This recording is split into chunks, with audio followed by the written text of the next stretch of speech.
El vestíbulo de Holt Biotech brillaba bajo luces fluorescentes a las 9 de la noche del jueves.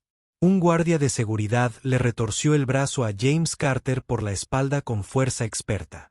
Su hija Elle, de 6 años, permanecía inmóvil cerca del ascensor, agarrando un conejo de peluche desgastado. La directora ejecutiva, Vivian Hull, bajó la escalera de mármol con un traje gris oscuro, sus tacones resonando como el mazo de un juez, y su voz rompió el silencio con precisión quirúrgica. «Sáquenlos de este edificio ya». Ella miró a su padre, con su pequeña mano buscando sus dedos callosos. «Está bien, papá. Podemos irnos». Pero esa noche, Vivian descubrió algo que le impedía irse. 3 meses antes, Vivian Hull estaba sentada sola en su oficina de la planta 40 de la sede de Hull Biotech en el centro de Chicago a las 5 de la mañana. Tenía 32 años y había construido un imperio biotecnológico basado en la terapia génica y la investigación inmunológica que estaba cambiando vidas en 3 continentes. Forbes la calificó de despiadada en su perfil de primavera. El Wall Street Journal la calificó de brillante en su análisis bursátil. La familia de su difunto esposo la calificó de viuda, que prefería las salas de juntas al duelo. Ninguno de ellos sabía la verdad. Se despertaba cada mañana y olvidaba, durante exactamente 3 segundos de amnesia compasiva, que su hijo había muerto. Oliver tenía 4 años cuando la enfermedad se lo arrebató de los brazos. Un raro trastorno autoinmune cuyo nombre podía recitar en sueños. Tan inusual que solo un puñado de especialistas en todo el mundo comprendían realmente sus mecanismos. Volvió su pequeño cuerpo contra sí mismo con una crueldad metódica. Había invertido $40 millones en iniciativas de investigación, había reunido a las mejores mentes médicas de Johns Hopkins y Stanford, había construido un ala de investigación dedicada a encontrar una cura, y aún así, sentada junto a su cama de hospital, lo veía desvanecerse como una fotografía expuesta demasiado tiempo a la luz del sol. Tras el funeral, al que asistieron 300 personas que no conocían realmente a su hijo, entró en Holt Biotech y despidió a la mitad de su equipo ejecutivo por ineficiencia. Reestructuró toda la división de investigación, duplicó las cuotas de producción y nunca volvió a mencionar el nombre de Oliver después de ese día. La gente daba por sentado que no tenía corazón, que la riqueza y la ambición habían calcificado sus emociones. La verdad era más simple y dolorosa. Tenía corazón. Simplemente dejó de latir hacía 2 años. Al otro lado de la ciudad, en un apartamento de una habitación en la zona sur, donde el alquiler era de $600 al mes y la calefacción funcionaba a ratos, James Carter estaba de pie frente a una cocina casera, recalentando pasta con salsa en conserva por segunda noche consecutiva. Su hija estaba sentada en la pequeña mesa de la cocina, la que había encontrado en la acera hacía 3 años, y se retocaba a sí misma, coloreando un faro con crayones desgastados. Ella tenía los rizos oscuros de su madre, que ningún cepillo podía domar por completo, y la serena intensidad de su padre. Tenía 6 años y ya había pasado más tiempo acumulado en las salas de espera de los hospitales que en los juegos infantiles. James había sido investigador. Tenía un doctorado en biología molecular de la Universidad de Michigan y había publicado 14 artículos sobre mutaciones genéticas que acapararon titulares en revistas científicas. Eso fue antes de que su esposa, Sarah, falleciera cuando su coche chocó contra el hielo negro de la Interestatal 90 y se estrelló contra una barrera de hormigón a 96 km/h. Antes de que las facturas médicas por la condición de ella comenzaran a llegar como un castigo. Ahora fregaba pisos en Holt Biotech en el turno de noche, de 22 a 6, 5 días a la semana. Vestía un mono gris con su nombre bordado en rojo en el bolsillo y empujaba un carrito amarillo por los pasillos donde personas como él solían realizar investigaciones pioneras. $11 por hora los mantenían alimentados si tenía cuidado, si nunca compraba nada innecesario. Si complementaba su alimentación con el banco de alimentos los miércoles por la tarde, apenas le alcanzaba para sobrevivir. Pero el trabajo le daba acceso a algo más valioso que la información financiera. Cada noche, Después de que los científicos regresaran a sus cómodas casas, James echaba un vistazo a las pizarras que habían dejado. Fórmulas complejas escritas con rotulador de borrado en seco. Datos de ensayos para tratamientos experimentales. No robaba nada tangible. Estaba sobreviviendo. Algunas noches, cuando la niñera habitual de ella cancelaba porque sus propios hijos estaban enfermos, él llevaba a su hija al trabajo. Ella se sentaba tranquilamente en la sala de descanso del tercer piso con sus libros para colorear y libros de capítulos, silenciosa como un ratón. Mientras limpiaba los laboratorios, no era lo ideal. Violaba probablemente una docena de políticas de la empresa, pero era todo lo que tenían. La condición de ella tenía un nombre que James había memorizado como una oración, en el que ya no creía. Trastorno de inmunodeficiencia primaria tipo 7. 61 Harpley 204, tan raro que existían menos de 200 casos documentados en la literatura médica a nivel mundial. Su cuerpo no podía producir los anticuerpos específicos necesarios para combatir infecciones bacterianas y virales que otros niños superaban sin siquiera notar. Un resfriado común podía derivar en neumonía, requiriendo hospitalización en 48 horas. James había pasado las últimas 3 años aprendiendo todo lo disponible sobre la enfermedad, enviando correos electrónicos a especialistas en Alemania y Japón, realizando sus propias pruebas en la cocina con equipo que compró de segunda mano en un laboratorio universitario. Estaba cerca de comprender algo importante, pero necesitaba recursos a los que un conserje no podía acceder. La noche que cambiaría 3 vidas para siempre, ella lo acompañó para detener la biotecnología porque su niñera le había enviado un mensaje a las 6 de la tarde: emergencia familiar, seguido de 3 emojis tristes. No tenía un plan B. No tenía familiares en la ciudad, así que la metió en su abrigo morado, empacó sus libros y su conejo de peluche llamado Cotton, y la llevó a la reluciente torre. Se sabía las reglas de memoria: quedarse en la sala de descanso del tercer piso, no pasar cerca de los ascensores, no tocar nada que parezca científico o caro. Pero ella tenía 6 años, y los niños de 6 años poseen una curiosidad que las reglas no pueden contener por completo. Mientras James limpiaba el ala ejecutiva del piso 23, limpiando meticulosamente la mesa de conferencias de cristal donde se tomaban decisiones millonarias, ella salió de la sala de descanso. Había terminado su libro. Estaba aburrida e inquieta. Quería ver dónde trabajaba su padre.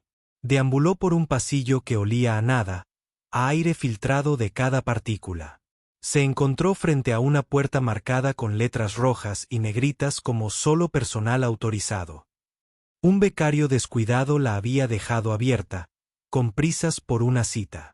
El interior del laboratorio brillaba con una luz azul etérea procedente de muestras bioluminiscentes almacenadas en vitrinas de cristal con temperatura controlada a lo largo de las paredes. Sobre el mostrador de acero inoxidable había un dispositivo de calibración láser, no más grande que una linterna, utilizado para medir distancias microscópicas en análisis celulares con increíble precisión. Lo cogió con cuidado con sus 2 pequeñas manos. Era suave y sorprendentemente cálido, y zumbaba casi imperceptiblemente. Le dio la vuelta lentamente, observando cómo se refractaba la luz a través de su lente. Ese fue el momento preciso en que los sensores de movimiento activaron su alerta silenciosa. Las alertas sonaron de inmediato en el teléfono de Vivien Holt. Ella seguía en el edificio revisando los informes trimestrales. La aplicación de seguridad mostró a una niña en una zona de investigación restringida. Vivien apretó la mandíbula con furia inmediata. Agarró su chaqueta y se dirigió al ascensor. Cuando llegó 2 minutos después, 2 guardias de seguridad con uniformes impecables ya estaban allí. Uno tenía a ella del brazo. El otro hablaba por la radio. Vivien entró en el laboratorio con una expresión de hielo. Miró a la niña que sostenía el costoso equipo. «Bájalo inmediatamente». Ella obedeció al instante, dejando el dispositivo en el mostrador con una delicadeza que sugería que comprendía su valor. James llegó corriendo segundos después. Su rostro se puso rojo de pánico. Cayó de rodillas frente a su hija. Sus manos, endurecidas por el trabajo, se posaron sobre sus pequeños hombros. Ellie, te dije que te quedaras en la sala de descanso. Me lo prometiste. Su voz se quebró por una emoción que no pudo controlar. Los ojos de Ellie se llenaron de lágrimas. Lo siento, papá. Solo quería ver dónde trabajas. Viven observó este intercambio con interés distante. Observó cómo James tocaba el rostro de su hija con manos callosas de una delicadeza extraordinaria. La forma en que Ellie se inclinó hacia él sin dudar. ¿Quién eres? La voz de Viven interrumpió el tierno momento. James se levantó lentamente, colocándose entre su hija y esta mujer. James Carter. Mantenimiento nocturno. Tercer turno. Lo siento mucho, señorita Holt. Esto no volverá a suceder. Ella lo miró como una mancha en una tapicería cara. Trajiste a una niña a una instalación de biotecnología. ¿Entiendes el riesgo de contaminación? ¿Los problemas de responsabilidad? James tragó saliva con dificultad. Su niñera canceló en el último minuto. No tenía a nadie más. Sé que estuvo mal. Viven levantó una mano bruscamente. No me importan tus problemas con el cuidado de los niños. Estás despedido. Con efecto inmediato. Seguridad. Escóltenlos a ambos afuera. Uno de los guardias se adelantó. James no se resistió. Simplemente tomó la pequeña mano de Ellie con la suya. La niña miró a la mujer alta del traje caro. Sus ojos estaban extrañamente tranquilos, con una compostura que parecía demasiado avanzada para su edad. Está bien, papá. Podemos irnos. Habló con cuidado y gentileza. Algo en esas 6 simples palabras golpeó a Vivian como un golpe físico. Había escuchado ese mismo tono antes. Oliver había dicho algo sorprendentemente similar 3 días antes de morir. Cuando finalmente dejó de preguntar cuándo podía irse a casa, ella parpadeó con fuerza. Miró a la niña con más atención, viéndola realmente por primera vez. La muñeca de Ellie, donde el guardia la había agarrado, mostraba un moretón que ya se estaba formando bajo la piel pálida, de color púrpura oscuro, que se extendía en un patrón distintivo, demasiado rápido. Viven contuvo la respiración. Ella conocía íntimamente ese síntoma. Lo había visto aparecer en los brazos y piernas de su hijo con creciente frecuencia. NCY. Levantó la mano. Espera, detente. Los guardias se quedaron paralizados. James se volvió confundido. Viven se acercó, con la mirada fija en el brazo expuesto de Ellie. ¿Cuánto tiempo lleva con ese moretón? El rostro de James palideció. ¿De qué estás hablando? Viven se arrodilló. Cuando alguien la toca con una presión normal, ¿se le forman moretones con tanta facilidad? James se acercó a Ellie para protegerla. Eso no es asunto tuyo. Viven se levantó lentamente.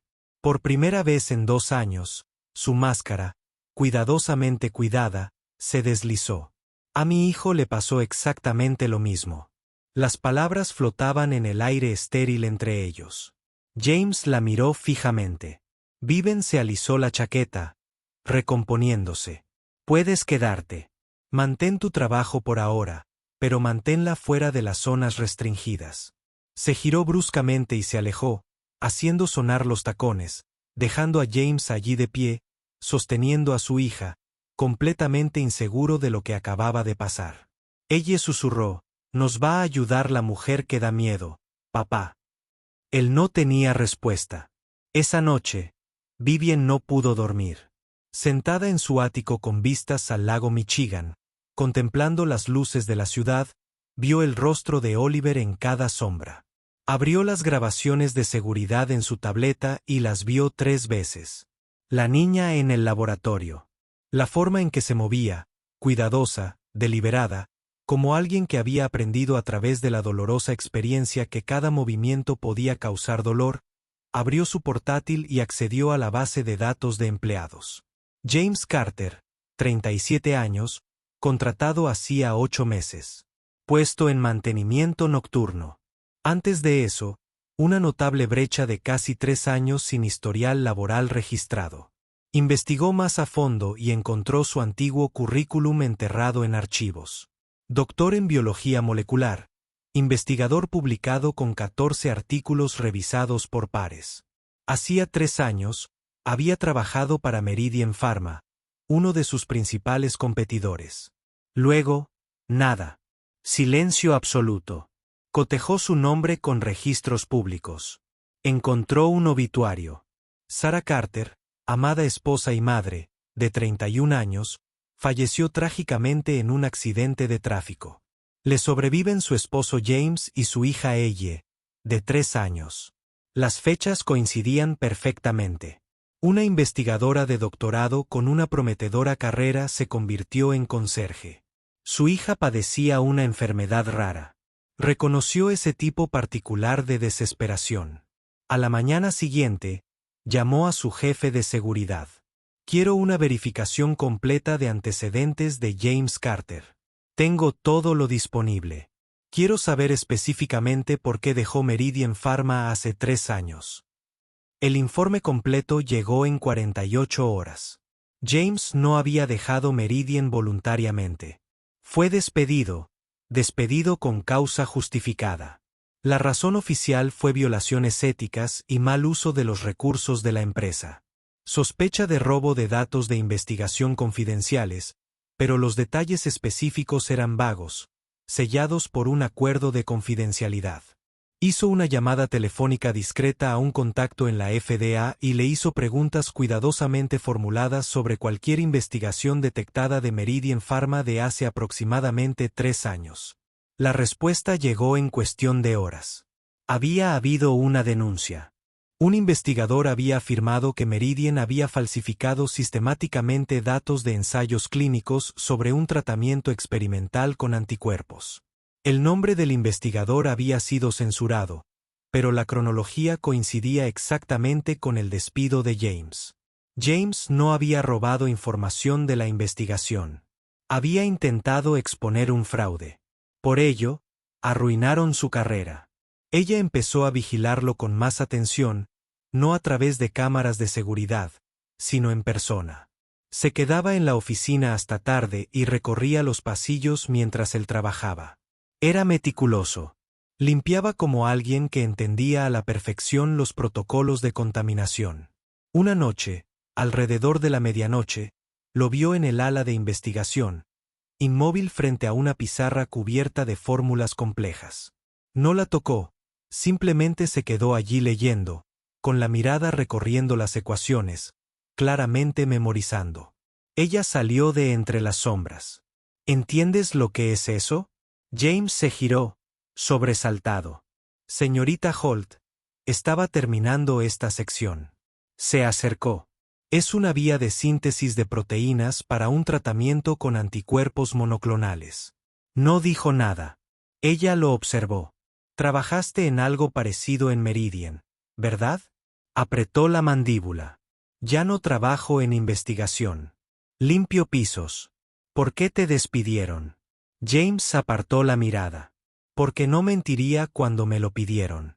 Sintió un movimiento en su pecho. ¿En qué estabas trabajando cuando te despidieron? La miró a los ojos. Un protocolo de tratamiento para el trastorno de inmunodeficiencia primaria. Tipo 7. Viven dejó de respirar por completo. ¿Eso es lo que tiene tu hija? Asintió.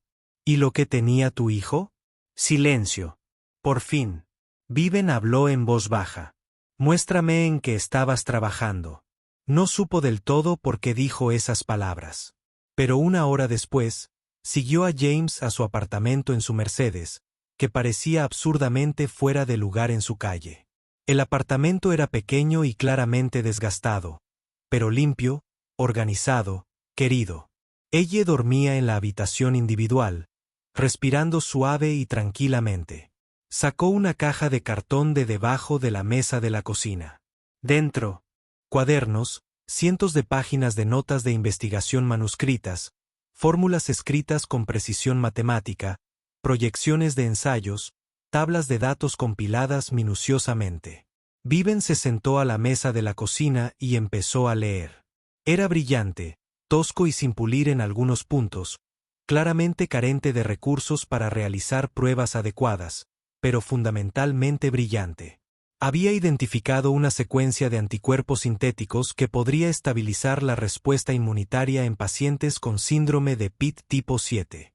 Esto sí podría funcionar, dijo en voz baja después de leer durante 20 minutos. James se sentó frente a ella. Sé que podría, pero no puedo analizarlo adecuadamente. Ya no tengo acceso a un laboratorio. No tengo financiación. Ni siquiera tengo acceso legal a los compuestos que necesitaría. Viven levantó la vista. ¿Sigues teniendo trabajo? Parpadeó sorprendido. ¿Qué? Cerró el cuaderno con cuidado. No te voy a despedir, pero necesito entender algo. ¿Por qué no vendiste esta investigación? Meridian habría pagado millones para enterrarla. Otras empresas habrían pagado más por desarrollarlo. La voz de James era firme. Completamente segura. Porque no se trata de dinero. Nunca lo fue. Se trata de salvar a una persona. Mi hija, eso es suficiente para mí. Viven sintió que algo se rompía en su pecho. Se levantó bruscamente. Me pondré en contacto. Se fue sin decir nada más. Pero mientras conducía de vuelta a su ático vacío, se dio cuenta de que no se había sentido tan viva en 2 años. Durante la semana siguiente, Viven se encontró pensando en ellos constantemente. Empezó a dejarle notas a James, acceso a bases de datos de investigación, información de contacto de especialistas. Una noche, organizó una visita de ella a su oficina. Ella llegó con su conejo de peluche, con los ojos como platos ante la vista desde el piso 40. Es muy alto, susurró la chica. Vivian se encontró sonriendo genuinamente por primera vez en meses. ¿Te gustaría dibujar? Tengo papel y rotuladores. Ella asintió con entusiasmo. Mientras la niña dibujaba, Viven la observaba. La forma en que sostenía los rotuladores con cuidado, la forma en que se movía lenta y deliberadamente, ella dibujaba una casa con 3 personas delante. ¿Quiénes son?, preguntó Vivian. Ella levantó la vista. Ese es papá. Esa soy yo. ¿Y tú eres tú?, preguntó. A Vivian se le hizo un nudo en la garganta. ¿Por qué estoy en tu dibujo? La expresión de ella era seria. Porque estás triste como papá. Pero él está más feliz ahora. Tal vez tú también puedas. La simple observación impactó a Vivian más que cualquier crítica de la junta directiva. Tu papá me habló de tu madre, dijo Vivian en voz baja. Ella asintió. Mamá está en el cielo. Me dio esto. Levantó un pequeño llavero, un faro. Dijo que protege a la gente valiente. A Vivian se le nubló la vista. Eres muy valiente, ella. La niña negó con la cabeza. No, papá es valiente. Nunca deja de intentar curarme, incluso cuando está cansado. Viven se arrodilló junto a su silla. ¿Puedo decirte algo? Ella asintió. Tenía un hijo. Se llamaba Oliver. Estaba enfermo como tú, pero no pude salvarlo. La pequeña mano de ella buscó la de Vivian. Siento que estés triste, pero intentas ayudarme. Eso es lo que mamá también llamaría valiente. Esas palabras conmovieron a Viven. Abrazó al niño con ternura, y las lágrimas cayeron por primera vez en 2 años.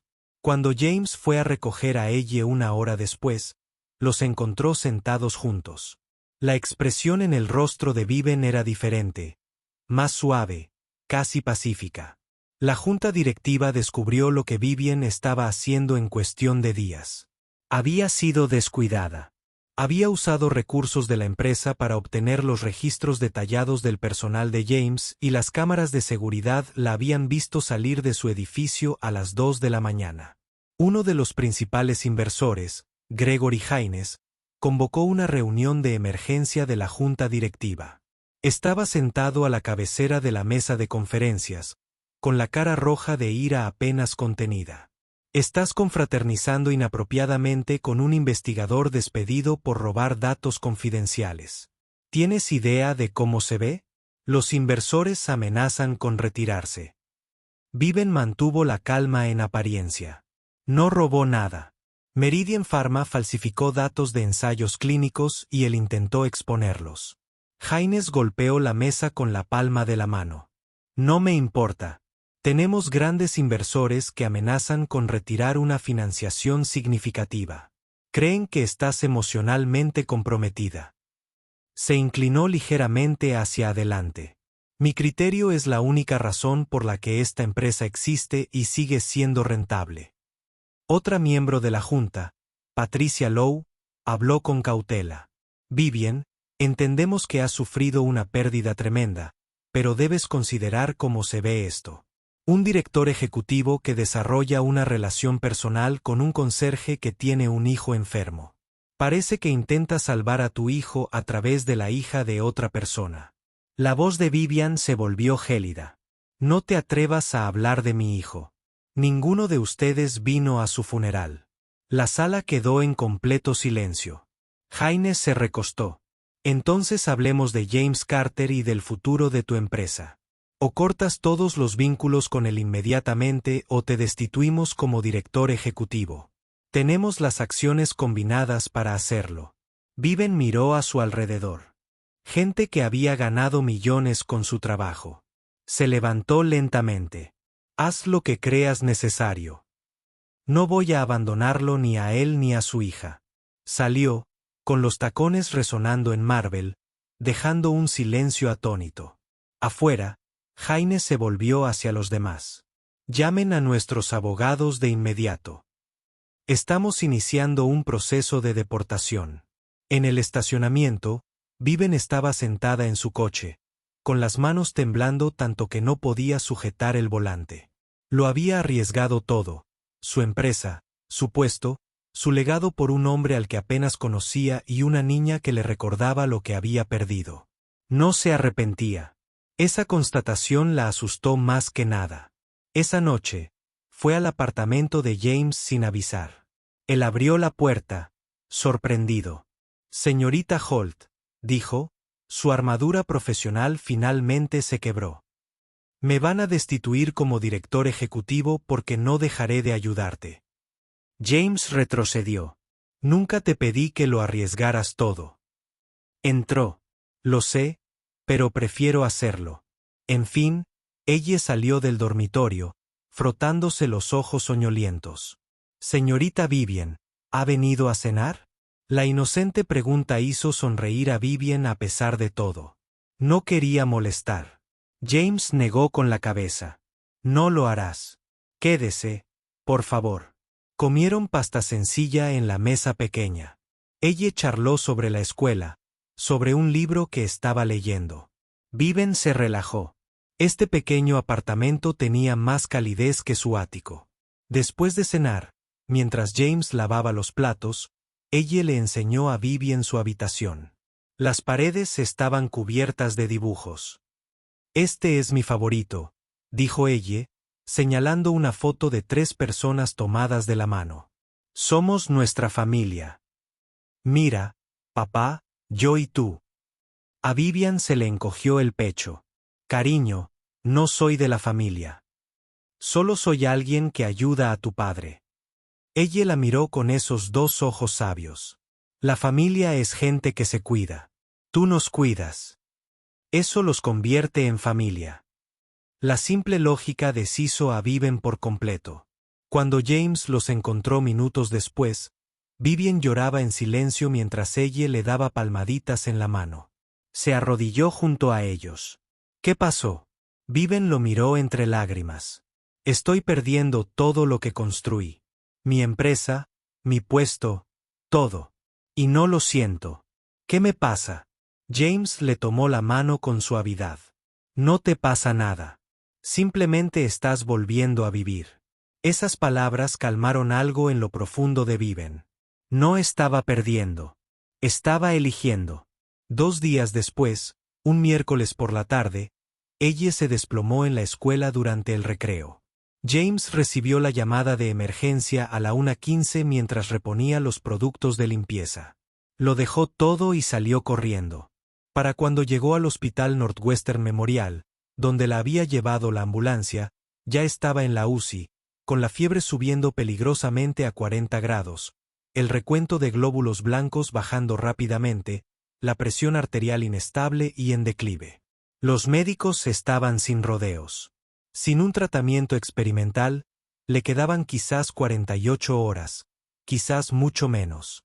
James se sentó junto a su cama, sosteniendo su pequeña mano, que parecía papel, observando cómo las máquinas respiraban por ella a través de tubos. Apenas estaba consciente, recuperando la conciencia a ratos. «Papá». Su voz era apenas un susurro. «¿Voy a ver a mamá pronto?» No podía respirar. No podía articular palabras. Solo podía abrazarla más fuerte. Las lágrimas corrían por su rostro sin control. Fue entonces cuando Viven entró en la UCI.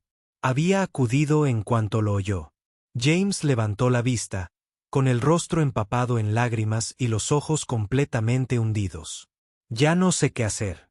Lo he intentado todo». Vivian dejó el maletín con absoluta certeza. «No, sabes exactamente qué hacer». Sacó una tarjeta del bolsillo de su chaqueta. «Este es el acceso total al Laboratorio 7 de Holt Biotech.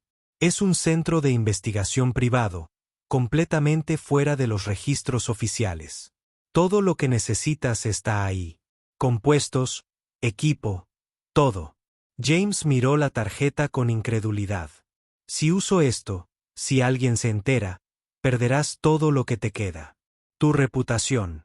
Todo». Se la apretó firmemente en la mano, apretándola con los dedos. «Entonces será mejor que nos aseguremos de que funcione».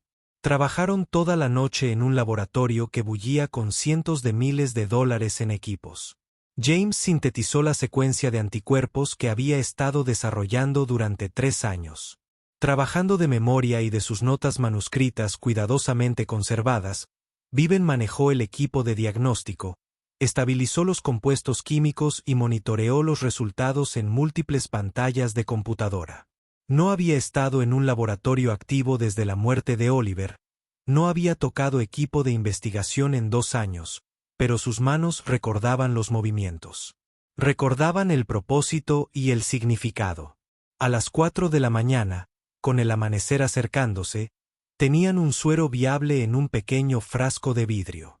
Sin probar en humanos, sin aprobar por ningún organismo regulador, posiblemente letal, James sostuvo el frasco a la luz fluorescente, observando el líquido transparente. «Si esto no funciona», Vivian lo miró a los ojos por encima del banco de laboratorio. «Funcionará. Tiene que funcionar». Regresaron al hospital mientras el sol salía sobre el lago Michigan, pintando el cielo, en tonos rosa y dorado. La médica de cabecera, una mujer que había tratado a Ellie en hospitalizaciones anteriores, se mostró profundamente escéptica. «Esto no ha sido aprobado por la FDA. No puedo autorizar un tratamiento experimental sin ensayos clínicos adecuados y documentación exhaustiva.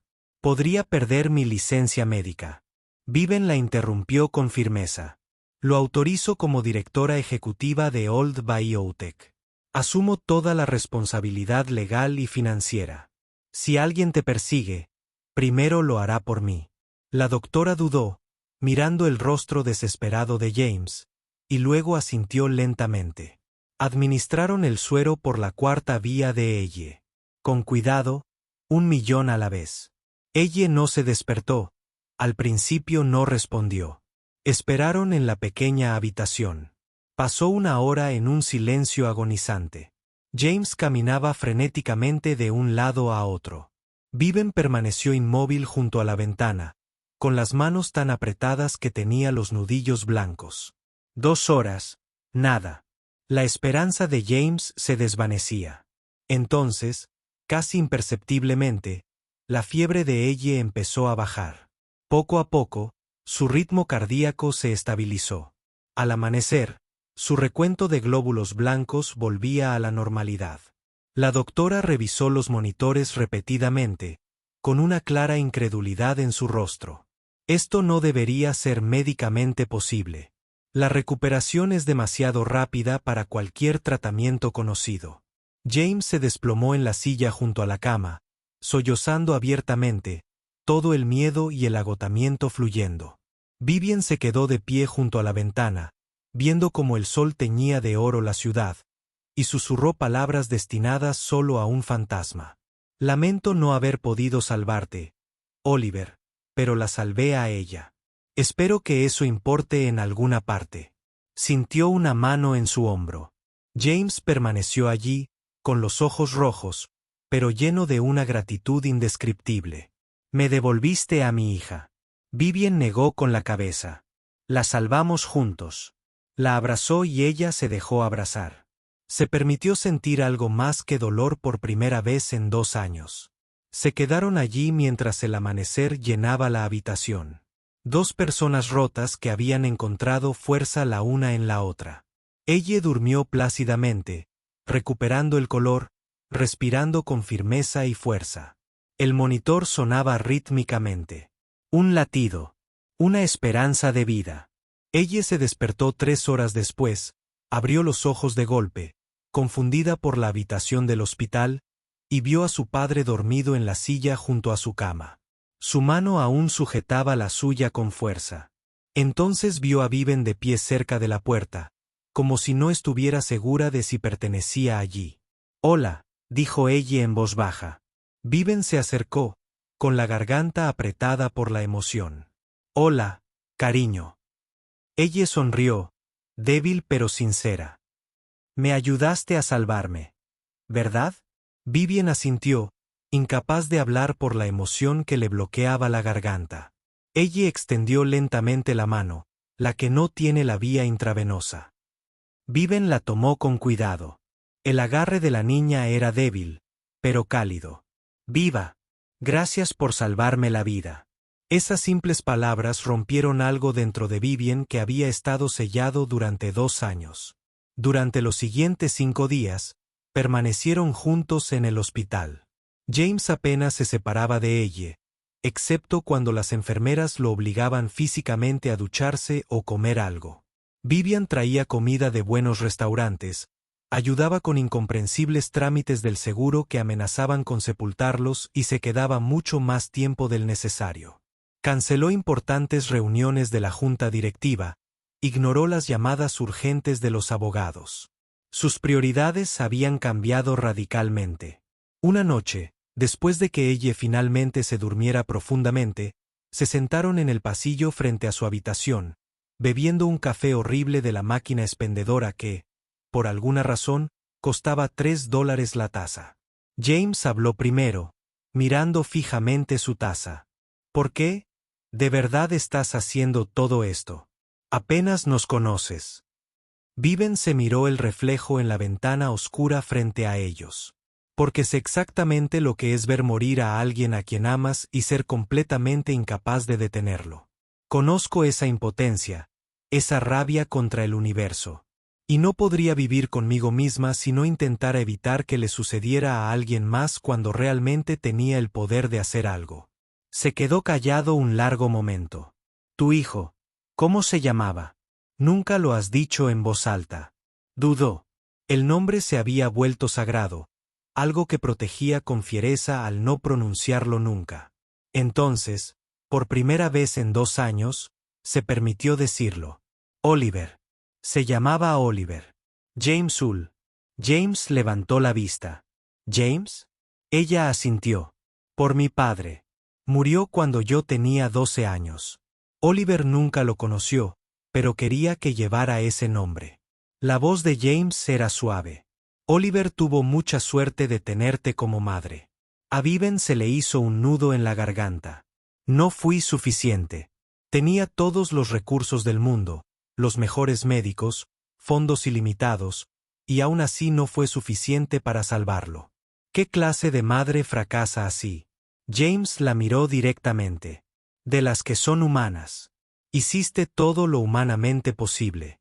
Eso es todo lo que cualquier padre puede hacer. El resultado no cambia el amor ni el esfuerzo. Oliver sabía que lo amabas. Eso importa más de lo que crees». Sintió lágrimas en su rostro antes de darse cuenta de que estaba llorando. No el silencio. Lágrimas que había derramado sola en su ático, pero sollozos reales que le estremecían los hombros. James no apartó la mirada, no ofreció trivialidades vacías ni le dijo que todo estaría bien. Simplemente se sentó con ella en su dolor, dejándola desmoronarse frente a otro ser humano por primera vez desde el funeral. Cuando finalmente se calmó, él le entregó servilletas de la cafetera. «Gracias», susurró. «Por dejar que me desmoronara», sonrió con tristeza. «Todos tenemos que desmoronarnos a veces. Es la única manera de recomponernos de otra manera». Más tarde esa noche, ella se despertó brevemente y los vio hablando por la ventana. Sonrió para sí misma. Cuando James volvió a ver cómo estaba, ella tiró débilmente de su manga. «Papá», se acercó. «¿Qué pasa, cariño?» Su voz era somnolienta pero clara. «Vendrá la señorita Viven a casa con nosotros cuando me recupere». No supo cómo responder a esa sabiduría de un niño de 6 años, pero algo en su pecho se sintió más ligero que en los últimos 3 años. Una semana después, la junta directiva celebró su votación formal. Viven fue destituido oficialmente como director ejecutivo de Holt Biotech por un margen de 7-2. La prensa se llenó de entusiasmo con la noticia. Un multimillonario director ejecutivo fue destituido por un escándalo que involucraba a un conserje. Los titulares fueron brutales y reductivos, pero Viven no impugnó la decisión ni apeló. Emitió una sola declaración, breve y directa. «Pasé 2 años huyendo del dolor, construyendo muros alrededor de mi corazón y entregándome a un trabajo que no significaba nada sin propósito. James Carter y su hija Elle me recordaron hacia donde corría en realidad. Conexión humana. Impacto real, salvar vidas, no maximizar ganancias. Renuncio voluntariamente para centrarme en lo que realmente importa». La reacción del público fue completamente inesperada. El apoyo llegó de todas partes. Padres de niños con enfermedades raras que comprendieron su decisión a la perfección. Investigadores que habían sido silenciados por intereses corporativos durante años. Personas agotadas de ver cómo las ganancias se priorizaban constantemente sobre las vidas humanas. En 3 días, Viven anunció la creación de la Fundación de Investigación Carter, una organización sin fines de lucro dedicada exclusivamente a la investigación de terapia génica de código abierto para enfermedades raras. Sin patentes, sin márgenes de beneficio, sin interferencia corporativa ni presión de los inversores, solo ciencia pura centrada por completo en los pacientes. James fue nombrado director de investigación con un salario digno y todas las prestaciones. La fundación funcionaría gracias a donaciones y subvenciones, poniendo toda la investigación a disposición de científicos de todo el mundo. La junta directiva de Ulbiotech intentó demandarla por malversación de recursos de la empresa y robo de propiedad intelectual. Perdieron estrepitosamente en los tribunales. Viven había mantenido registros meticulosos de cada decisión cuestionable, cada estudio oculto, cada ocasión en que se priorizaban las ganancias sobre el bienestar del paciente. Lo reveló todo a investigadores federales. Las consecuencias fueron enormes. Meridian Pharma se derrumbó bajo el peso de las investigaciones de fraude, y sus ejecutivos se enfrentaron a cargos penales. Las acciones de Ulbiotech se desplomaron un 30%. 3 miembros de la junta directiva renunciaron. Gregory Haynes fue obligado a dimitir por los inversores restantes, pero la Fundación Carter prosperó más allá de las expectativas de todos. Las donaciones llegaron en masa de familias agradecidas e inversores éticos. Las principales universidades ofrecieron oportunidades de colaboración. Los NIH expresaron un gran interés en colaborar. Viven se encontraba en su nuevo laboratorio, modesto pero bien equipado, y sintió algo que no había sentido en años. Paz. Propósito. James se acercó a ella. ¿Se arrepiente de algo? Lo pensó con sinceridad.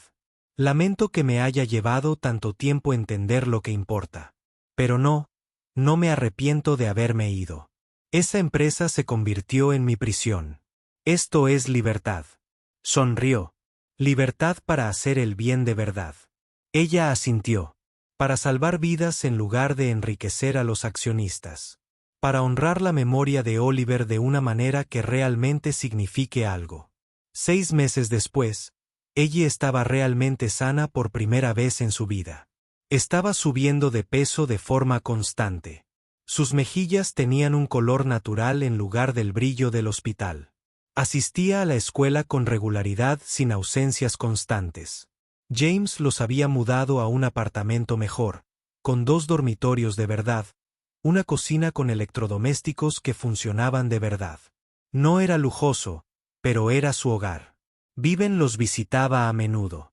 Al principio, las visitas eran aparentemente sobre trabajo, actualizaciones de investigación, propuestas de subvenciones, pero poco a poco se convirtieron en algo completamente distinto.